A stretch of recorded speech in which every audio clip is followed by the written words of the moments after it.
Le 12 juin 2018 dernier, dans une petite agora extérieure faite de pierre, entourée d'arbres fruitiers, au cœur de la forêt nourricière de l'université d'HEC, le ciel était bleu, les arbres verts, le vent soufflait fort et faisait danser les cheveux.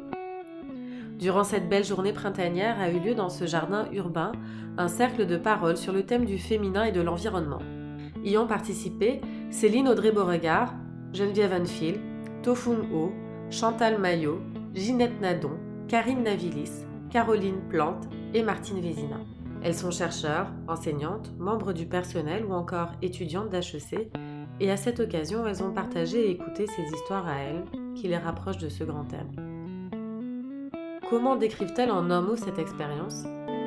Pour moi, le cercle de parole, en quelques mots, c'était prendre vraiment un vrai moment de pause, de réflexion dans une vie folle.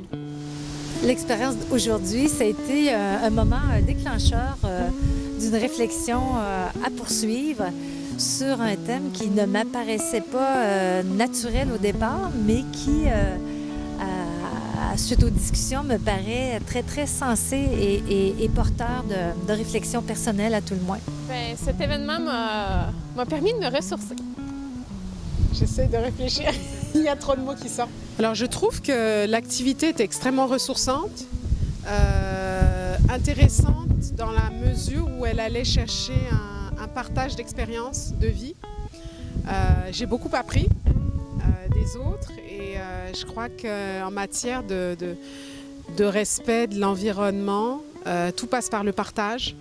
Et je pense que c'est ce qui ressort le plus, le partage, l'échange et une certaine forme de nourriture spirituelle grâce à l'environnement. Le cercle de parole aujourd'hui, ce qui m'a permis, je dirais, c'est de voyager. Voyager à travers le temps, voyager à travers les cultures, les générations, voyager aussi à travers la vie des personnes qui étaient présentes, puis peut-être aussi, je dirais, voyager dans le futur, donc voir qu'est-ce qui pourrait être fait en général pour nourrir et alimenter le lien à l'environnement que tout et chacun on peut avoir, le tisser, pour créer, comme on a dit, des espèces de liens entre toutes et chacune de nos réalités. Selon elle, qu'est-ce qu'une activité de partage sur le thème du féminin et l'environnement peut apporter à l'individu et au collectif également? Je pense que ça apporte personnellement un moment pour s'arrêter dans un contexte où on s'arrête peu pour réfléchir sur des thèmes comme ceux-là qui ne se présentent pas dans notre quotidien. Qu'est-ce que ça peut apporter à la société? Bien, c'est justement apporter pour moi, c'est innovateur. C'est d'apporter des réflexions novatrices en mettant en lien des thèmes qui sont peu discutés dans ce sens-là et donc qui peuvent justement amener de l'innovation, des façons nouvelles d'appréhender les choses, de voir à la fois le féminin et l'environnement dans ce cas-ci. Et donc, de nous élever vers des réflexions porteuses et nouvelles.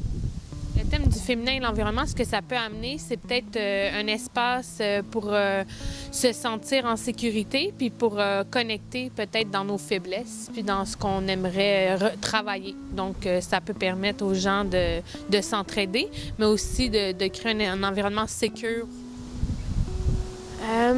Je crois que ce type d'événement-là peut enlever la compétition dans la discussion. Donc, contrairement à différents types je pense entre autres à des co-développements ou à d'autres types d'échanges, le cercle de parole, ça enlève vraiment l'aspect compétitif, puis on est plus porté à s'ouvrir. Je pense qu'un cercle de parole comme ça peut aider à se rappeler qui on est, pourquoi on le fait, puis où on veut aller. Je pense que dans un monde où on est hyper connecté, que ce soit les tablettes, que ce soit les ordinateurs, la vidéo, la télé, je pense que ça prend des espaces où les gens se réapproprient des traditions orales, se réapproprient, le partage d'expériences par la parole, le conte, l'échange. Et je pense que notre société s'en porterait beaucoup mieux. Je crois que c'est extrêmement important justement d'avoir des espaces comme celui-ci où les gens peuvent échanger et se réapproprier la parole, mais surtout être en communion avec les autres. L'activité était initiée et animée par Anne-Sophie Jean-Charles, étudiante au DESS en gestion et développement durable, avec la collaboration du pôle IDEOS et la direction de développement durable de HEC.